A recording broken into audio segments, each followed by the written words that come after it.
without provocation, without justification, without necessity. This is a premeditated attack. Vladimir Putin has been planning this for months, as we've been saying all along. He moved more than 175,000 troops, military equipment, and positions along the Ukrainian border. He moved blood supplies into position and built a field hospital, which tells you all you need to know about his intentions all along. He rejected every good faith effort the United States and our allies and partners made to address our mutual security concerns through dialogue to avoid needless conflict and avert human suffering. For weeks, we have been warning that this would happen. And now it's unfolding largely as we predicted. In the past week, we've seen shelling increase in the Donbass, a region in eastern Ukraine controlled by Russian-backed separatists. The Russian government has perpetrated cyber attacks against Ukraine. We saw a staged political theater in Moscow, outlandish and baseless claims that Ukraine was about to invade and launch a war against Russia, that Ukraine was prepared to use chemical weapons, that Ukraine committed a genocide. Without any evidence, we saw a flagrant violation of international law in attempting to unilaterally create two new so-called republics on sovereign Ukrainian territory. And at the very moment that the United Nations Security Council was meeting to stand up for Ukraine's sovereignty, to stave off invasion, Putin declared his war. Within moments, missile strikes began to fall on historic cities across Ukraine. Then came the air raids, followed by tanks and troops rolling in. We've been transparent with the world. We've shared declassified evidence about Russia's plans and cyber attacks and false pretexts so that there could be no confusion or cover-up about what Putin was doing. Putin is the aggressor. Putin chose this war, and now he and his country will bear the consequences. Today, I'm authorizing additional strong sanctions and new limitations on what can be exported to Russia. This is going to impose severe cost on the Russian economy, both immediately and over time. We have purposely designed these sanctions to maximize the long-term impact on Russia and to minimize the impact on the United States and our allies. And I want to be clear, the United States is not doing this alone. For months, we've been building a coalition of partners representing well more than half the global economy. 27 members of the European Union, including France, Germany, Italy, as well as the United Kingdom, Canada, Japan, Australia, New Zealand, and many others, to amplify the joint impact of our response. I just spoke with the G7 leaders this morning, and we're in full and total agreement. We will limit Russia's ability to do business in dollars, euros, pounds, and yen to be part of the global economy. We'll limit their ability to do that. We're going to stunt the ability to finance and grow the Russian military. We're going to impose and we're going to impair their ability to compete in high-tech 21st century economy. We've already seen the impact of our actions on Russia's currency and the ruble, which early today hit its weakest level ever in history. The Russia stock market plunged today. The Russian government borrowing rate spiked by over 15%. In today's actions, we've now sanctioned Russian banks that together hold around $1 trillion in assets. We've cut off Russia's largest bank, a bank that holds more than 1/3 of Russia's banking assets by itself, cut it off from the U.S. financial system. And today, we're also blocking 4 more major banks. That means every asset they have in America will be frozen. This includes VTB, the second largest bank in Russia, which has $250 billion in assets. As promised, we're also adding the names to the list of Russian elites and their family members that we're sanctioning as well. As I said on Tuesday, these are people who personally gain from the Kremlin's policies, and they should share in the pain. We will keep up this drumbeat of those designations against corrupt billionaires in the days ahead. On Tuesday, we stopped the Russian government from raising money from U.S. or European investors. Now we're going to apply the same restrictions to Russia's largest state-owned enterprises, companies with assets that exceed $1.4 trillion. Some of the most powerful impacts of our actions will come over time as we squeeze Russia's access to finances and technology for strategic sectors of its economy and degrade its industrial capacity for years to come. Between our actions and those of our allies and partners, we estimate that we'll cut off more than half of Russia's high-tech imports. It will strike a blow to their ability to continue to modernize their military. It'll degrade their aerospace industry, including their space program. It'll hurt their ability to build ships, reducing their ability to compete economically. And it will be a major hit to Putin's long-term strategic ambitions. And we're preparing to do more. In addition to the economic penalties we're imposing, we're also taking steps to defend our NATO allies, particularly in the East.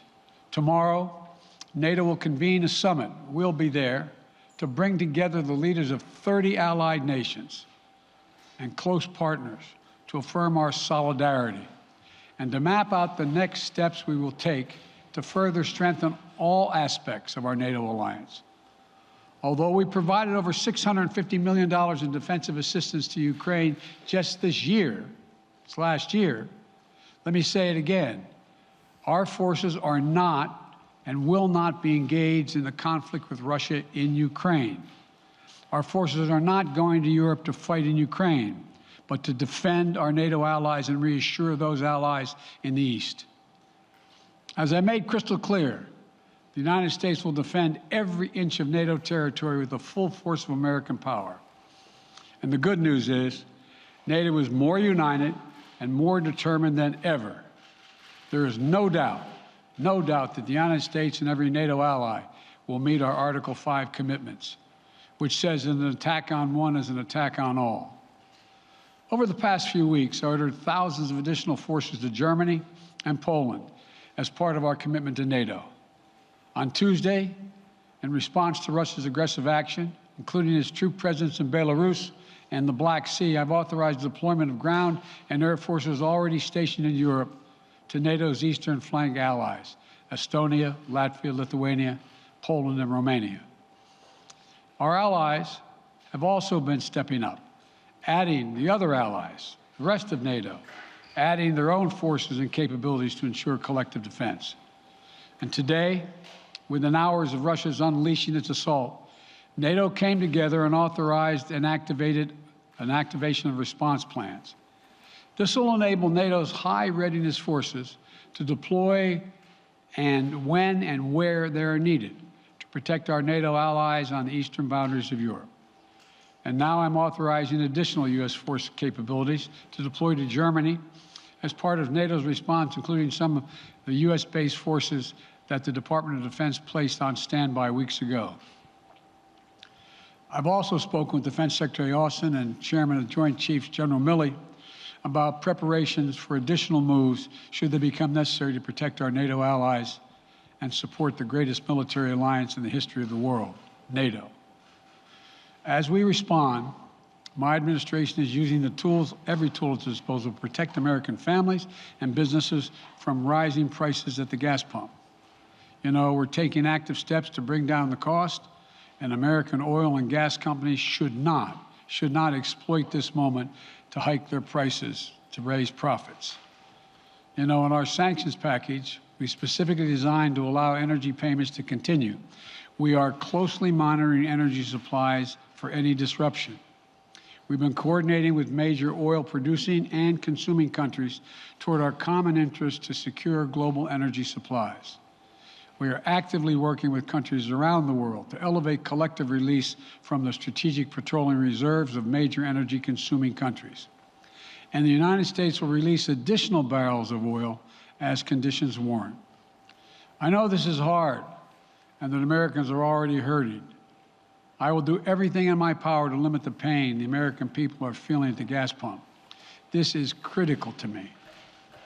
But this aggression cannot go unanswered. If it did, the consequences for America would be much worse.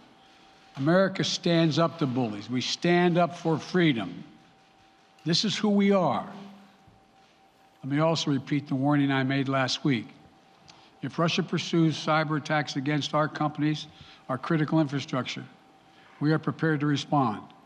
For months, we've been working closely with the private sector to harden their cyber defenses, sharpen our ability to respond to Russian cyber attacks as well. I spoke last night to President Zelensky of Ukraine, and I assured him that the United States, together with our allies and partners in Europe, will support the Ukrainian people as they defend their country. We'll provide humanitarian relief to ease their suffering. And in the early days of this conflict, Russia propaganda outlets will keep trying to hide the truth and claim success for its military operation against a made-up threat. But history has shown, time and again, how swift gains in territory eventually give way to grinding occupations, acts of mass civil disobedience, and strategic dead ends. The next few weeks and months will be hard on the people of Ukraine. Putin has unleashed a great pain on them, but the Ukrainian people have known 30 years of independence, and they have repeatedly shown that they will not tolerate anyone who tries to take their country backwards. This is a dangerous moment for all of Europe, for the freedom around the world. Putin has committed an assault on the very principles that uphold the global peace. But now, the entire world sees clearly what Putin and his Kremlin allies are really all about. This was never about a genuine security concerns on their part. It was always about naked aggression, about Putin's desire for empire by any means necessary, by bullying Russia's neighbors through coercion and corruption, by changing borders by force, and ultimately by choosing a war without a cause. Putin's actions betray his sinister vision for the future of our world, one where nations take what they want by force. But it is a vision that the United States and freedom-loving nations everywhere will oppose with every tool of our considerable power. The United States and our allies and partners will emerge from this stronger, more united, more determined, and more purposeful. And Putin's aggression against Ukraine will end up costing Russia dearly, economically and strategically. We will make sure of that. Putin will be a pariah on the international stage. Any nation that countenances Russia's naked aggression against Ukraine will be stained by association.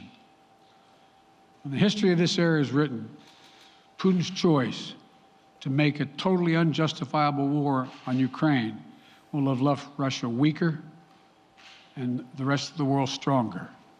Liberty, democracy, human dignity, these are the forces far more powerful than fear and oppression. They cannot be extinguished by tyrants like Putin and his armies.